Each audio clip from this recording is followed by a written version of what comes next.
strategy for writing about what we are going to read and then checking to see if we made predictions that fit the story by using something called a story impression. I put our story impression up here. Now don't say anything out loud, but be thinking in your mind. A story impression uses 1 to maybe 3 words at a time. And they go in order of what happens in the story, and I connect them with a little arrow. So I know to start at the top and I follow my arrow down. But I don't really tell you everything that happens in the story. I give you some big clues though. We know some of the most important story elements are the characters and the setting and the plot, what happens. So I'm thinking about my elements of story as I do this.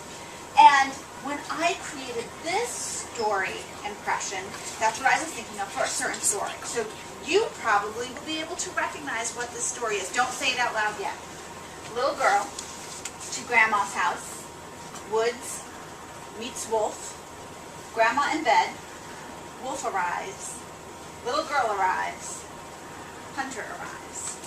Okay, are you all thinking what story it is? Okay, when I drop my hands, you're going to tell me what story it is. Ready? Little Red Riding Hood. Yeah, Little Red Riding Hood. Now, that you knew that because you had read Little Red Riding Hood, heard the story before. If you had never read Little Red Riding Hood, you might have seen this story impression. And if I said to you, so tell me the story that goes with this, you could say, okay, I know I have to use these things. I know it happens in this order. So there was a little girl who lived in California, and she went to visit her grandmother's house that was in the mountains near some woods. And when she goes out in her backyard, she meets a wolf there, and she runs inside to her grandma, who's in bed and sick, and said, there is a wolf that has arrived. So the wolf has arrived, and the little girl arrives to visit the grandma, and then somebody knocks on the door, and this hunter arrives and says that he lost his pet wolf. And have they seen it? And both will say, oh yeah, it's in our backyard. Now, did I tell you the story of Little Red Riding Hood? No. No, but I used all these things.